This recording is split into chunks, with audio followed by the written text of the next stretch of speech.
बिस्मिल्लाहिर्रहमानिर्रहीम सल्लल्लाहु अलैहि वसल्लम। अस्सलाम वालेकुम क्लास 10। उम्मीद है आप सब खैरियत से होंगे। आज हम करेंगे यूनिट 9 का थ्योरम नंबर 2। इससे कबल हम प्रीवियस वीडियो में थ्योरम नंबर 1 को डिटेल से डिस्कस कर चुके हैं। इसका लिंक मैंने डिस्क्रिप्शन में दे दिया है, आप इससे रिलेटेड भी लेक्चर ले सकते हैं। थ्योरम नंबर 2 की जानिब चलते हैं। हमारा क्वेश्चन है, हमारे थ्योरम की जो स्टेटमेंट है वो है a straight line drawn from the centre of a circle to bisect a chord which is not a diameter is perpendicular to the chord. तो थ्योरम में सबसे इंपॉर्टेंट ये होता है कि हमें स्टेटमेंट को समझना होता है कि स्टेटमेंट में वो क्या कह रहा है। कह रहे एक स्ट्रेट लाइन जो कि ड्रॉ की जाए from the centre of a circle. First करते हैं, ये एक सर्कल है और ये इसका सेंटर है। वो कहता है उसके सेंटर से अगर एक लाइन ड्रॉ की जाए फ्रॉम द सेंटर, ये सेंटर से टू बाइसेक्ट अ कॉर्ड, तो वो एक कॉर्ड को बाइसेक्ट करती है। ये एक कॉर्ड है। अब कॉर्ड क्या होती है? सर्कल के अंदर सर्कल के कोई से भी दो पॉइंट को जो लाइन टच करती है उसे कॉर्ड कहते हैं। ये सारी कॉर्ड्स है जो मैं ड्रॉ कर रहा हूं, ठीक है। लेकिन कॉर्ड जो है वो हमारे पास, वो कहते हैं वो वाली कॉर्ड है विच इज नॉट अ डायमीटर। अब डायमीटर क्या होते हैं? डायमीटर वो होता है जो सर्कल के सेंटर से पास हो, ठीक है। वो लाइन जो सर्कल के सेंटर से गुजरती है, जैसे ये है, ये है, ये सारी लाइन सर्कल के डायमीटर्स हैं, ठीक है। सर्कल के सेंटर से जो लाइन गुजरती है उसे डायमीटर कहते हैं। वो कहते हैं वो उस वो जो लाइन हम ड्रॉ करेंगे वो सर्कल के सेंटर से बाइसेक्ट करेगी कॉर्ड को, ठीक है। ये कॉर्ड है और इसको बाइसेक्ट करेगी। अब बाइसेक्ट क्या होता है? बाइसेक्ट का मतलब होता है दो पार्ट्स में कट करना। सेक्ट निकला है सेक्टर से, ठीक है, और बाई का मतलब होता है टू, ठीक है। यानी ये अगर एक लाइन है तो ये हमने इसको टू पार्ट्स में कट कर दिया, तो ये क्या हो गया? इसका बाइसेक्ट हो गया, ठीक है। Is perpendicular to the chord है, तो वो जो हम स्ट्रेट लाइन ड्रॉ करेंगे वो उस कॉर्ड के साथ क्या होगी? परपेंडिकुलर होगी, ठीक है। परपेंडिकुलर का मतलब होता है उस लाइन के साथ 90 डिग्री के का एंगल बनाना, ठीक हो गया। तो आइए अब इसकी तरफ चलते हैं, क्वेश्चन की तरफ। तो सबसे पहले हम जो है वो यहाँ पे डायग्राम बना लेते हैं, क्योंकि सारा कुछ जो है वो इस थ्योरम में, जब भी हम कोई थ्योरम करते हैं तो वो सारा कुछ उसकी डायग्राम के साथ ही कनेक्ट होता है। तो बड़ी सिंपल की इसकी एक डायग्राम है वो हम ड्रॉ करेंगे, ठीक है। सबसे पहले हमने यहाँ पे एक सर्कल ड्रॉ करना है, ठीक है। तो इस सर्कल को हमने जब ड्रॉ किया तो हमें इसका सेंटर मिल गया, ठीक है, जिसकी वो स्टेटमेंट के अंदर बात कर रहा है। तो ये हमने सर्कल का सेंटर यहाँ पे लगा लिया, ठीक हो गया, और इसके सर्कल के सेंटर को हमने ओ का नाम दे लिया, ठीक है। अब सबसे पहले हम गिवन में लिखेंगे कि हमारे पास एम एक मिड पॉइंट है एक कॉर्ड का, और कॉर्ड का नाम है ए बी। हम यहाँ पे एक कॉर्ड बना लेते हैं, जैसे कि बुक के ऊपर उसने फिगर में कॉर्ड को बनाया हुआ है। ये हम एक कॉर्ड बना ली और इस कॉर्ड को हमने नाम दे दिया ए बी का, ठीक है। और इस कॉर्ड का एक सेंटर पॉइंट है, ठीक है, ये इसको हम नाम दे लेते हैं एम का, ठीक है। इस एम के बारे में हम गिवन में लिखेंगे कि एम एक मिड पॉइंट है। M is the midpoint of any chord A B of a circle with center at O, ठीक है। ये सारा हम गिवन में लिखेंगे कि M एक मिड पॉइंट है, ठीक है, एक कॉर्ड का नाम है ए बी, ठीक है, of a circle with centre at O। एक सर्कल जिसका सेंटर O है, उसी सर्कल के अंदर एक कॉर्ड है ए बी और M उसका मिड पॉइंट है। ये हमने लिखना है गिवन के अंदर। आप साथ साथ प्रैक्टिस करते जाएंगे तो आपके लिए आसानी हो जाएगी इसको अंडरस्टैंड करना, ठीक है। अब प्रूफ क्या करना है? वही लाइन जो यहाँ पे उस स्टेटमेंट में लिखी हुई है, अ स्ट्रेट लाइन, ठीक है। तो स्ट्रेट लाइन हमारे पास यहाँ पे कौन सी आ गई है? O M. तो प्रूफ हमने करना है कि ये जो स्ट्रेट लाइन है ओ एम, इसके बारे में हम लिखेंगे ओ एम, ठीक है। उसके बाद उसने कहा है drawn from the centre of a circle, ये हमने ड्रॉ किया इसको सेंटर से, टू बाइसेक्ट अ कॉर्ड, ये कॉर्ड को बाइसेक्ट करती है, ठीक है, is perpendicular to the chord, और यही स्ट्रेट लाइन परपेंडिकुलर है कॉर्ड ए बी के। तो यहां पे हम परपेंडिकुलर का साइन डाल देंगे और आगे लिखेंगे टू कॉर्ड ए बी, इस तरह से, ठीक है। तो इसी स्टेटमेंट को पढ़ के हमने ये इसका प्रूफ लिख देना है। स्ट्रेट लाइन जो कि है ओ एम, फिर है is perpendicular to the chord, तो ये परपेंडिकुलर का सिंबल, टू कॉर्ड, तो कॉर्ड का आगे नाम लिख देना है, कॉर्ड है ए बी, ओके हो गया। तो गिवन में हमने लिखना है कि एम मिड पॉइंट है, ठीक है, एक कॉर्ड का जो कि ए बी है at with of a circle with centre O, और गिवन में प्रूफ में हम लिखना है स्ट्रेट लाइन ओ एम है, फिर लास्ट वाली लाइन है इस परपेंडिकुलर टू कॉर्ड, तो परपेंडिकुलर का सिंबल डाल के टू कॉर्ड आगे कॉर्ड का नाम लिख देना है, ठीक है। अब इसके अंदर कंस्ट्रक्ट हमने क्या करना है, कंस्ट्रक्ट हमने ये करना है कि हमने इसके अंदर इस ओ को ना ए के साथ भी और बी के साथ भी ज्वाइन कर देना है, ताकि हमारे पास ना दो ट्राइंगल्स बन जाएं, क्योंकि जब ट्राइंगल्स होंगी ना तो फिर इस बात को प्रूव करना ज़्यादा आसान हो जाएगा कि अगर ओ एम जो है वो परपेंडिकुलर बाइसेक्टर है, परपेंडिकुलर है टू द कॉर्ड का, ठीक है। तो हम यहाँ पे कंस्ट्रक्शन में ज्वाइन करेंगे, join A and B with O, join A and B with centre O, ठीक है, कि हम ओ और ए को सेंटर ओ से ए को भी और बी को भी ज्वाइन कर देंगे, join A and B with centre O.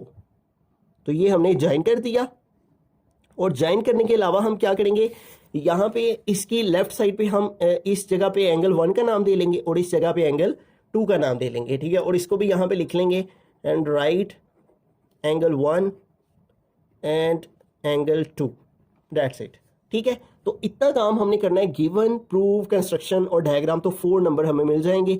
8 number का जो है वो थ्योरम होता है, ठीक है, तो 4 मार्क्स इसके होते हैं। 4 मार्क्स आगे प्रूफ, स्टेटमेंट और रीजंस किए होते हैं। आइए आप स्टेटमेंट और रीजन को अंडरस्टैंड करके तो प्रूव करते हैं। करने के लिए जो हमने स्टेटमेंट्स का आगाज़ करना है वो ये करना है कि यहाँ पे देखिए, जब हमने कंस्ट्रक्ट किया है ओ को ए से और ओ को बी से ज्वाइन किया है, तो 2 ट्राइंगल हमारे पास बन चुकी हैं, ठीक है। एक ट्राइंगल बनी है ओ ए एम और दूसरी बनी है ओ बी एम। इन दोनों के दरमियान हम क्रॉसपोंडेंस फाइंड करेंगे, ये क्रॉसपोंडेंस का सिंबल हम डाल लेंगे, क्रॉसपोंडेंस फाइंड करेंगे इन दोनों ट्राइंगल के दरमियान। ओ ए एम, तो हम यहाँ पे लिखेंगे triangle, in triangle O A M, और इसकी हम क्रॉसपोंडेंस फाइंड करेंगे किस ट्राइंगल के साथ, ओ बी एम के साथ, ट्राइंगल ओ बी एम के साथ। तो जब भी किसी भी 2 ट्राइंगल्स की क्रॉसपोंडिंग देखते हैं, तो किसी भी ट्राइंगल के अंदर हम देखें तो हमारे पास जो है ना वो 3 एंगल्स होते हैं, ठीक है। ये देखिए एंगल 1, 2 और 3, और 3 ही साइड होती हैं, 1, 2 और 3। इसी तरह से एक और अगर ट्राइंगल हमारे पास हो, ठीक है, तो उसके अंदर भी क्या होगा, 3 एंगल्स होंगे और 3 ही उसकी साइड्स होंगी, ठीक है। तो टोटल 6 कंपोनेंट बनते हैं इनके आपस में, ठीक है। तो हम अगर इन तीनों, इसकी तीनों साइड्स और इसकी तीनों साइड्स को आपस में कॉन्ग्रुएंट शो कर दें, तो बात प्रूव हो जाती है कि दोनों ट्राइंगल आपस में कॉन्ग्रुएंट हैं, ठीक है।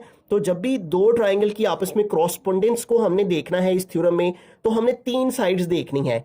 तो इसकी 3 साइड्स कौन सी हैं, ये देखें, एक साइड ये ओ ए है और ये किसके कॉन्ग्रुएंट है, ओ बी के, ठीक है। जैसे इधर देखें, अगर हम इसको नाम दें ए बी सी का और इसको नाम दें एक्स वाई जी का, ठीक है, तो ये देखें, ये जो 90 डिग्री के सामने वाली लाइन है ये क्या है, ए बी, और इधर 90 डिग्री के सामने वाली लाइन क्या है, एक्स जी। तो हम कहेंगे कि ए बी जो है वो कॉन्ग्रुएंट है किसके, एक्स जी के।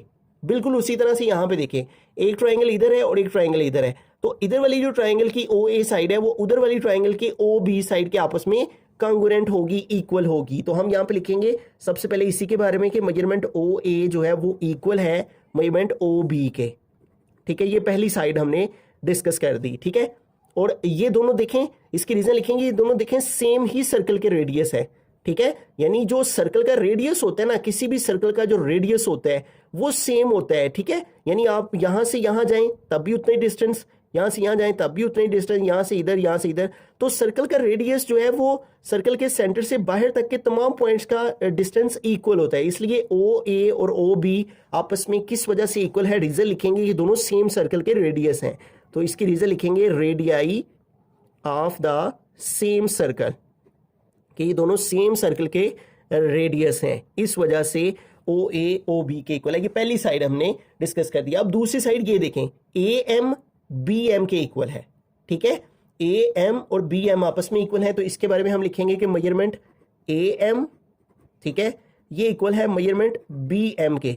अब इसके सामने हम रीजन ये लिखेंगे, देखिए जब हमने गिवन में लिखा था कि एम मिड पॉइंट है इस कॉर्ड का, तो अगर एम मिड पॉइंट हो इस सारी कॉर्ड का, तो फिर इसका मतलब ए से एम का और बी से एम का फासला इक्वल होगा, ठीक है। तो इसकी रीजन हम सिंपली लिख देंगे कि ये बात हमने गिवन में लिखी है, ठीक है, उस वजह से ये दोनों साइड आपस में इक्वल है। तो गिवन में हमने ये लिखा था ना कि एम मिड पॉइंट है ए बी कॉर्ड का, तो अगर मिड पॉइंट हो इसका ए बी का, जैसे फॉर एग्जांपल ये एक लाइन है ए बी और इसका पॉइंट है मिड एम और ये टोटल है 10, तो फिर 5 ये है और 5 ये है, ठीक है। तो इस लिहाज से ए एम बी एम के आपस में क्या आएगा, इक्वल, और इसकी रीजन गिवन आ जाएगी कि हमने गिवन में इस बात को लिखा है। दो साइड्स हो गई, अब तीसरी साइड ये रह गई है। ये देखिए ओ एम इधर वाली ट्राइंगल में भी है, ओ एम इधर वाली ट्राइंगल में भी है। ओ एम जो है वो ट्राइंगल ओ ए एम में भी है और ओ एम जो है वो ट्राइंगल ओ बी एम में भी है। तो हम लिखेंगे मेजरमेंट ओ एम ये इक्वल है मेजरमेंट ओ एम के, और ये दोनों ही क्या है, कॉमन है कि इधर वाली ट्राइंगल में भी है, ये इधर वाली ट्राइंगल। ये तीन साइड्स हमने जो है वो यहाँ पे डिस्कस कर ली। पहली साइड ये ओ ए ओ बी के इक्वल, दूसरी साइड ये ए एम बी एम के इक्वल, तीसरी साइड ये ओ एम के इक्वल, ठीक है। और रीजंस भी आपको मैंने एक्सप्लेन कर दी। अब ये तीन साइड्स हमने डिस्कस की है ना, तो इन तीन साइड्स की बेस पर हम ये कह सकते हैं कि ये जो ट्राइंगल ओ ए एम है, इसी को उठा के हम यहाँ लिखेंगे और क्रॉसपोंडेंस के साइन की जगह हम यहाँ पे कॉन्ग्रुएंट का साइन डालेंगे, ठीक है, क्योंकि हमने इसको प्रूव कर दिया है तीनों साइड्स के लिहाज से, ठीक है। तो जब मैंने स्टार्ट में बताया कि अगर इधर वाली तीनों साइड इधर वाली साइड्स के इक्वल होंगी तो वो दोनों ट्राइंगल आपस में कॉन्ग्रुएंट होंगी। ओ ए एम कॉन्ग्रुएंट है किसके, ओ बी एम के, ट्राइंगल ओ बी एम के, और इनके कॉन्ग्रुएंट होने की वजह साइड साइड साइड, यानी इधर वाली तीनों साइड ये आपस में कॉन्ग्रुएंट है इधर वाली तीनों साइड्स के।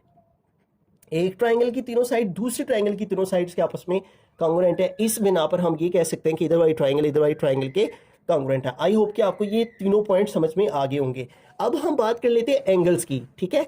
तो ये देखें, जैसे कि उसने बात की यहाँ परपेंडिकुलर होने की, तो अब उसको भी हमने यहाँ पे देखना है कि कैसे परपेंडिकुलर है ये ओ एम ए बी के। अब ट्राइंगल्स प्रूव हो गए। अब देखें ये जो हमारे पास इधर वाली ट्राइंगल का ये वाला एंगल है वो इधर वाली ट्राइंगल के इस एंगल के इक्वल है। उसकी वजह ये है कि दोनों क्रॉसपोंडिंग ट्राइंगल्स हैं, ठीक है। अगर दोनों कॉन्ग्रुएंट ट्राइंगल हों तो फिर उनके एंगल्स भी आपस में कॉन्ग्रुएंट होते हैं। ये आपने बात याद रखनी है, ठीक है। जब भी आपके पास दो, जैसे ये देखें इधर जो एंगल y है वो इधर एंगल c के आपस में जो है वो क्रॉसपोंडेंस है। क्यों, ये दोनों कॉन्ग्रुएंट ट्राइंगल्स हैं, ठीक है। तो इसी बिना पर हम एंगल 1 को एंगल 2 के इक्वल लिखेंगे, एंगल 1 इक्वल लिखेंगे मेजरमेंट एंगल 2 के, ठीक है। और इसकी रीजन लिख देंगे कि ये क्रॉसपोंडिंग एंगल्स हैं, ठीक है। क्रॉसपोंडिंग का मतलब होता है कि जो एक चीज एक साइड में भी हो और दूसरी साइड में भी हो उससे क्रॉसपोंडेंस कहते हैं। क्रॉसपोंडिंग एंगल्स हैं किसके, कॉन्ग्रुएंट ट्राइंगल्स के। तो हम लिखेंगे क्रॉसपोंडिंग एंगल्स हैं ऑफ कॉन्ग्रुएंट ट्राइंगल्स, ठीक है, इस तरह से। अब इतना काम करने के बाद अब हम क्या करेंगे, ये देखें ये हमारी स्ट्रेट लाइन है, तो स्ट्रेट लाइन के ऊपर जो एंगल्स होते हैं उनका सम आपस में इक्वल होता है। ये देखें ये हमारे पास एक स्ट्रेट लाइन है ना, और इस स्ट्रेट लाइन के ऊपर ये दो एंगल आ रहे हैं, एक 1 आ रहा है एक 2 आ रहा है। तो स्ट्रेट लाइन के ऊपर जो एंगल्स होते हैं उनका सम 180 होता है। तो हम ये कह सकते हैं कि एंगल 1 और एंगल 2 ये दोनों किसके इक्वल है, 180 के। तो यही बात हम आगे लिखेंगे कि जो मेजरमेंट एंगल 1 है इसमें अगर हम प्लस करें मेजरमेंट एंगल 2 को, तो जो आंसर है वो किसके इक्वल आता है, 180 के इक्वल आता है। तो 180 का एंगल किस लाइन पे बन रहा है, ए एम बी पर। तो हम इसको इक्वल लिख देंगे measurement angle A M B, और ये इक्वल है हमारा 180 डिग्री के। और आपको पता है वो एंगल जिनका सम 180 होता है उन्हें हम सप्लीमेंट्री एंगल्स कहते हैं। तो इसके सामने हम लिख देंगे रीजन कि ये सप्लीमेंट्री एंगल्स हैं क्योंकि इनका सम जो है वो 180 है, ठीक है। और एंड द लास्ट जो है वो हमें यहाँ पे जो है बुक पे इसको जो है मेंशन कर देना है कि एंगल 1 और एंगल 2 दोनों इक्वल है 90 डिग्री के, ठीक है। ये भी 90 है ये भी 90 है, ठीक है, क्योंकि दोनों को प्लस किया तो 180 आया ना, तो इधर वाला भी 90 और इधर वाला भी 90। तो इस लिहाज से हम ये कह सकते हैं कि जो ओ एम है वो परपेंडिकुलर है कॉर्ड ए बी पर, ओ एम परपेंडिकुलर है कॉर्ड ए बी पर, ठीक है। तो ये तीनों साइड्स प्रूव करने के बाद आपने दोनों एंगल्स को एक दूसरे के इक्वल लिखना है, फिर दोनों एंगल का सम 180 के इक्वल लिखना है, उसके सामने रीजन सप्लीमेंट्री एंगल लिखना है, फिर आपने कहना है एंगल 1 भी 90 डिग्री है और एंगल 2 भी 90 डिग्री है। और इस बिना पर हम इसके सामने इक्वेशन 1 और 2 लिख देंगे, इसको 1 कह लेंगे और इसको 2 कह लेंगे, ठीक है। और इसी बिना पर हम ये कह देंगे इन दोनों को 90 के इक्वल लिख के फ्रॉम 1 एंड 2 हैंस प्रूव्ड हुआ कि ओ एम ए परपेंडिकुलर है किस पर, कॉर्ड ए बी पर।